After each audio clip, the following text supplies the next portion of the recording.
Entonces, una pequeña definición del derecho internacional privado, pues, es el conjunto de normas de carácter internacional con el objeto de resolver conflictos al determinar la jurisdicción.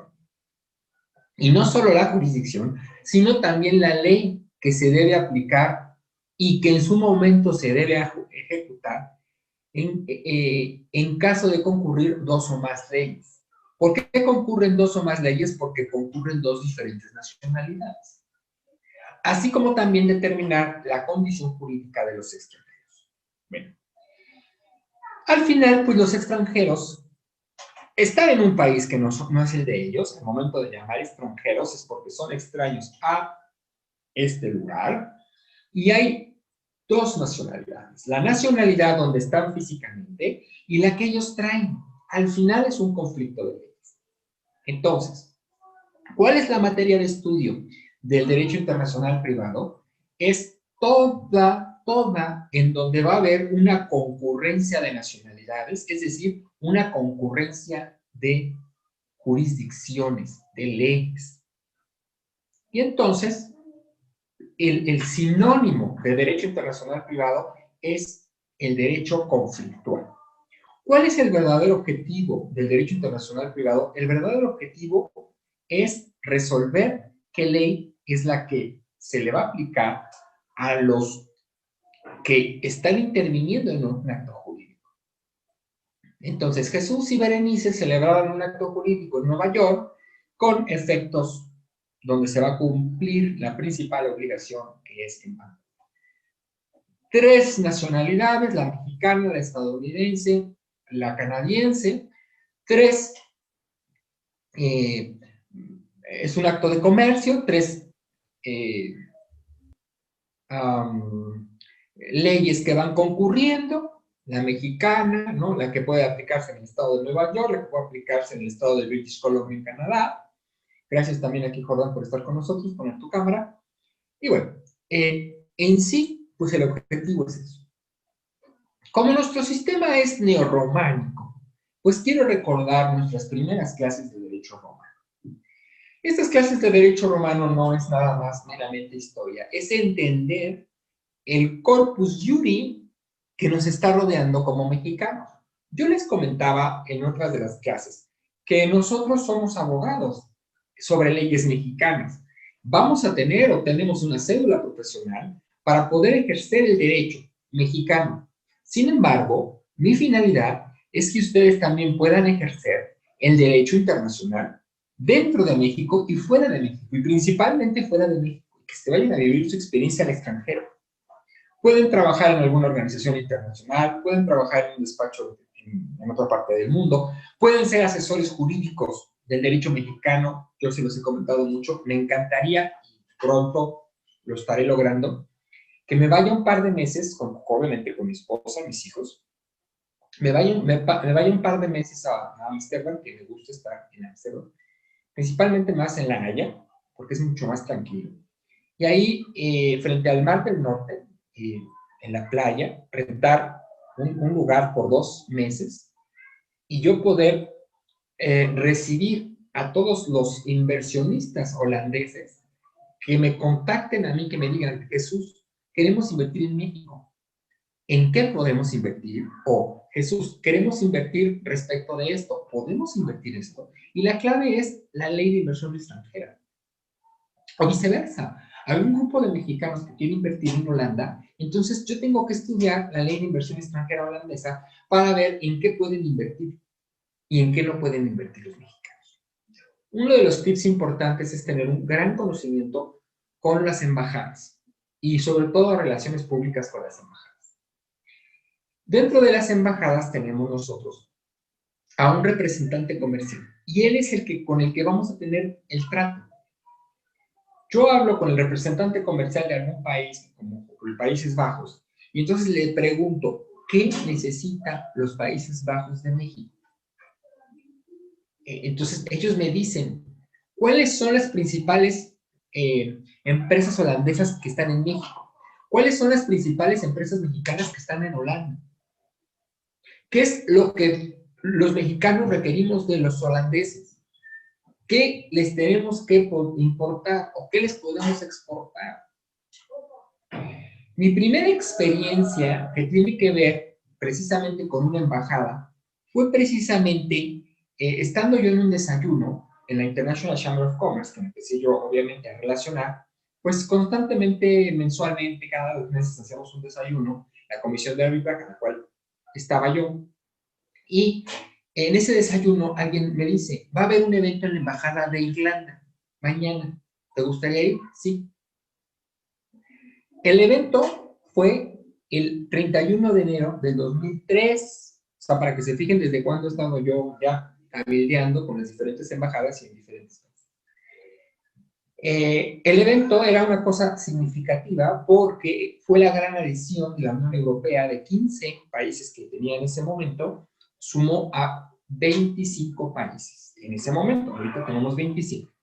Entonces, pues fue el momento en donde yo pude conocer, moverme con los embajadores, y gracias a que yo ya traía el máster en la parte de Derecho Internacional y conocía perfectamente bien los procesos de integración económica de la Unión Europea, pues pude platicar con los diferentes embajadores, cónsules, representantes legales, de comerciales de diferentes embajadas, y tuve la oportunidad de entender el teje y maneje desde el punto de vista jurídico del comercio internacional. Que en sí, el derecho internacional privado, pues podemos manejar comercio internacional, también podemos manejar familia para aquellos los que les guste el tema familiar, podemos manejar la parte también de lo que es el derecho de extranjería, los movimientos de migración. Ahorita hay un movimiento ahí migrante muy fuerte, que si quiere entrar, que no quiere entrar a un país, que si hubo allí una serie de conflictos, que si las diferentes zonas fronterizas de los diferentes países del sur de México, incluido México, tienen que fortalecer para que no entren, y ya no nada más por una cuestión de migración, sino tiene que ver con una cuestión de salud, de la pandemia, etcétera. Bueno, todo esto es para poderles decir que nuestro derecho romano o neorrománico, pues fue excelente, fue uno de los mejores. Tanto es así que hoy por hoy nosotros pertenecemos a ese sistema de conflictos, de solución de conflictos. El Imperio Romano fue muy importante, se funda en 1753 con Rómulo y Remo. Se divide en 4 grandes etapas y termina por los años críticos ahí como por el siglo V, por el año 553. Fue un gran imperio porque fueron casi 13 siglos. Y el gran éxito de Roma fue precisamente que tenían el jus civile y el jus gentum, o el derecho de gentes. El derecho de gentes era para los extranjeros y el jus civile para los locales, los que pertenecían al lugar. Los demás eran extranjeros, pero también eran regulados por un diferente derecho. Y esto a la vez nosotros lo traemos en nuestro sistema, el que nosotros podamos defender nuestras normas mexicanas en todos los aspectos, y por el otro lado nuestras normas para los extranjeros. Un extranjero no nada más es una persona extraña que viene al país con otra diferente nacionalidad. Puede haber un acto jurídico extranjero, puede haber un producto que entra, puede haber un servicio, puede ser la entrada de capitales, es decir, es una gran cantidad de circunstancias. Yo les comentaba en una ocasión a un grupo de personas cómo puede entrar 10 millones de pesos a México. O sea, ¿cómo pueden entrar $500,000 a México? Lo primero que nos vamos a enfrentar es que ese $500,000 tiene un tipo de cambio, el cual probablemente sea mayor o sea menor lo que recibamos. A lo mejor recibimos 10 millones o recibimos 9 millones o 9 millones y medio. Lo segundo es que eso tiene un impuesto. Lo tercero es ver si fue honesto que no obtuvo ese $500,000 en el extranjero.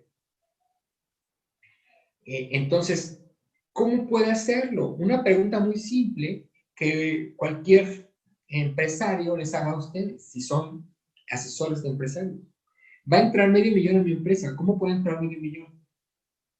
¿Cuál sería el know-how para entrar? Y sobre todo te voy a decir, pues, cuál sería el know-how para entrar $500,000 sin pagar impuestos. Bueno.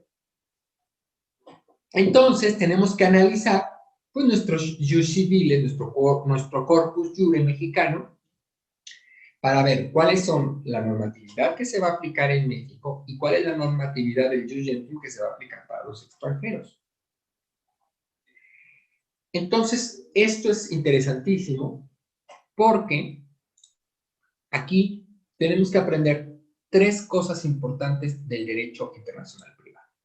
La lex fori, la lex causa y el método comparativo. Hay otros, pero los más importantes son estos 3. ¿Por qué? Porque la lex fori tiene que ver con el foro, con la competencia del juez. Yo siempre he cuestionado al abogado procesalista que va a presentar una incompetencia del juez, es decir, una excepción dilatoria por que considera el abogado que el juez no es competente. Siempre he cuestionado porque si tú verdaderamente piensas que el juez no es competente, preséntalo. Pero si tú la presentas solamente por querer ganar tiempo o por querer ganar una cuartilla en tu escrito de contestación de demanda, pues prácticamente no es ni moral, no es ni ético para la nueva era del derecho. Entonces, aquí lo más importante es determinar cómo vamos a resolver el conflicto entre Jesús y Berenice, que celebraron un acto jurídico mercantil internacional, porque si bien es cierto, los dos son mexicanos, pero el acto jurídico nació en Nueva York y la principal obligación se va a cumplir en Vancouver. ¿Cómo podemos entonces nosotros resolver esta parte? Segundo, ¿cómo puede uno manejar la cuestión de la lex causa? La lex causa es la calificación que se debe hacer con base en el propio derecho. Pregunta reflexiva, los voy a dejar reflexionar 2 minutos. Entonces, un ejemplo el libro que yo manejo de texto del Derecho Internacional Privado es así, Derecho Internacional Privado de Leonel Pérez Nieto. Leonel Pérez Nieto fue mi profesor en el curso de arbitraje internacional. Él es un excelente árbitro, es un excelente internacionalista. Y los textos de las universidades de Derecho Internacional Privado, todos hemos dado su texto. Todos nos hemos guiado a esa parte. Entonces, el ejemplo que pone él, se casan un día, les voy a platicar el chisme antes de irme a la reflexión. Un día estaba yo con 2 mexicanos en Japón, muy enamorados ellos, ¿no?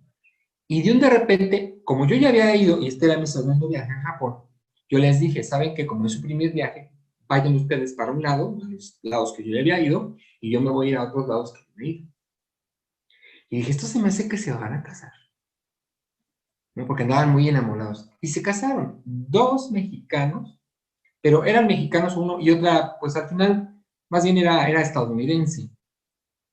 Porque sí tenía padres mexicanos, pero no tenía la nacionalidad mexicana, tenía la nacionalidad estadounidense. Entonces, un mexicano y la estadounidense, y se casan en Japón. Entonces, ¿cuál es la lex causa que originó el acto jurídico? La de Japón. Ahora, supongamos, ya ellos ya regresaron a México, ¿no? Pero supongamos que ellos regresan, no, ella regresa a Estados Unidos a México, porque ella vivía en Estados Unidos y en México.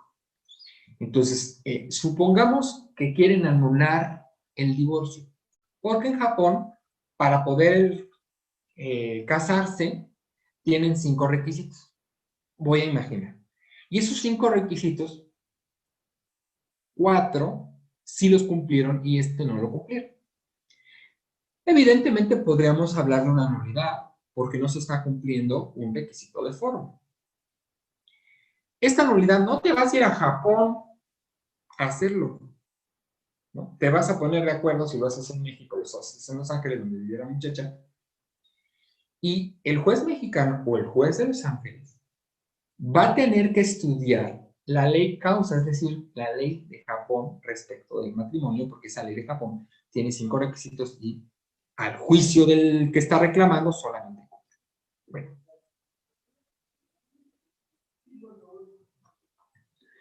Perdón. Y por el otro lado, pues está la parte del método comparativo, donde precisamente la norma en conflicto se le prevea de elementos para calificar situaciones con elementos extraños. O sea, como una cuestión mixta, un poquito entre la lex fori y la lex causa. Bien.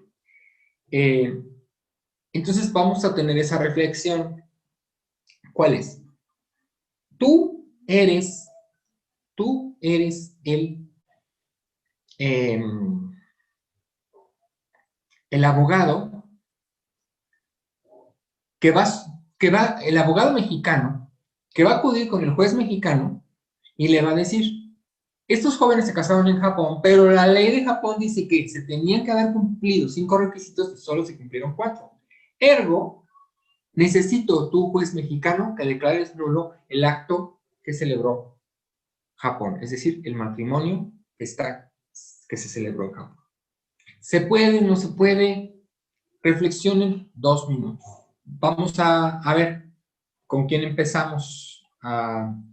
Entonces, ¿sí se podrá, no se podrá? Ustedes son los jueces, están recibiendo mi demanda. Y les digo, de la ley japonesa dice que son 5 requisitos. Yo estimo que uno no se cumplió, por lo tanto, decláralo nulo. Bien. ¿Quién?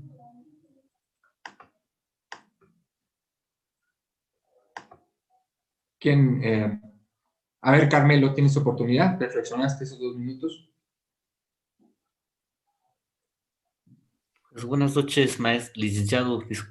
Fíjate que por mi parte no se puede porque es un requisito que se pide el Japón. Estamos hablando de un país japonés, ¿no? Y es un requisito que nos está pidiendo. Se puede, la jurisprudencia se puede modificar, pero por ¿cómo se llama? ¿Cómo te diré? Por la situación de esta ordenamiento, no se puede porque yo digo, por mi parte, es como si fuera la Constitución cuando dice que los extranjeros, los de diferentes otros países, no puede entrar, no puede casar con estas, no lo entiendo mucho, pero no sé si explico No, sí te algo. entiendes, muy bien. No, sí, gracias. Sí, gracias por esa intervención. Pero, ¿qué crees? Que tú como juez, yo te estoy invocando la lex causa. Y obviamente yo te tengo que presentar la ley japonesa, debidamente en japonés y debidamente traducida. Y te tengo que decir, en esta ley japonesa hay 5 elementos y 4 se cumplieron y 1 no. Por decir algo. Sí se puede. Es decir, un juez mexicano pudiera declarar nulo un acto jurídico que se celebró en otro país, con la ley de otro país, pero nosotros tendríamos la obligación de presentarle el derecho a ese juez, porque el juez no conoce y no sabe de esta parte. Oh, sí, sí, sí es correcto, Pero sí, maestro. sí hay oportunidad. Muy bien. Muchas gracias. Jordán, ¿qué opinas tú? Hola, buenas noches a todos. Buenas noches. Saludos, ¿no? Yo soy ingeniero, no soy abogado como ustedes, desconozco muchísimos temas que están tocando y que han tocado. Sin embargo, refiero a lo que dice aquí, ley 40, dice el juez debe usar su propia ley para el procedimiento y para el fondo. Entonces, mi labor como abogado, entiendo que sería analizar y estudiar la ley, ambas leyes, y a partir de ahí determinar qué es lo que quiere mi cliente, ¿no? Es decir, se quiere divorciar, pero están en México. O Entonces, no es necesariamente divorciarse, a lo mejor quiere nulificarlo. porque el divorcio trae otro efecto jurídico, y nulificarlo es otro. El nulificarlo es que al final el acto nunca existió, o hay una nulidad por una falta de algún elemento de forma. O sea, pero al final ambos hay una nulidad absoluta. Entonces, quizá la persona quiere la nulidad absoluta, no el divorcio. Entonces, el lex fori es cuando invocas la ley del juez. En cuanto al procedimiento, va a ser el procedimiento mexicano. Pero cuando tú haces un mixto, el método comparativo, ahí te estoy hablando del método comparativo porque, te digo, la lex fori, tú eres el juez. Y la lex causa es donde se originó el caso práctico. Ok. Entonces, suena medio complejo, medio esotérico, más bien no complejo, medio esotérico, de que un juez mexicano, pues esté aplicando una ley de otro país, pero sí se puede. Esto son lo que va a resolver el derecho internacional privado. Parte de lo que vamos a resolver dentro del derecho internacional privado. Ya cuando veamos las 6 sesiones de derecho internacional privado, la especificidad, ahí voy a mencionarles el teje-maneje y cómo poder invocar esto. Otro ejemplo que se llega a dar para los que les gusta la parte de familia. Para los que les gusta la parte de familia, hay una cosa que es la restitución de menores. Hace como año y medio participé en una restitución de menores en donde el papá es mexicano, la mamá es venezolana, vivían en Venezuela, su hijo nace en Venezuela y el papá saca al hijo de Venezuela y lo trae a México. Entonces, la madre venezolana, pues a través de los tribunales de Venezuela, empieza a hacer todo un procedimiento de restitución de menores y llega aquí a Querétaro. Yo estoy aquí en Querétaro por si se les ofrece algo en esta zona del Bajío. Llega aquí a Querétaro, pues todo el procedimiento en donde se le está requiriendo el menor al papá, que lo restituya. Sin embargo, el juez familiar queretanito decide, en aras del interés superior del menor, decide que el menor permanezca en México por los diferentes movimientos políticos, sociales, económicos que está viviendo y que más, desconozco ahorita, pero más hace año y medio, 2 años, pues había una gran crudeza en Venezuela, por lo menos lo que nosotros podemos apreciar desde fuera. Entonces, ahí el juez decide en aras de interés jurídico del menor. Yo más bien lo hubiera mandado a traer a la mamá, para que también pues ya la salvas a la mamá y ya que se quede aquí con el menor. Pero bueno, así resultó esa parte. Muy bien. Entonces, esto es una forma introductoria. Tenemos la ley del propio juez, la ley de la causa y el método comparativo de cuál realmente nos pudiera convenir, ¿no? Es esa parte. Porque, por ejemplo, nosotros podemos demandar en un acto jurídico en donde participe un alemán, un mexicano, y este mexicano tiene una cuenta en Estados Unidos. Entonces el alemán demanda al mexicano por alguna circunstancia, y entonces puede ser que lo demande en México y estudie demandarlo en México o lo demanda en Estados Unidos.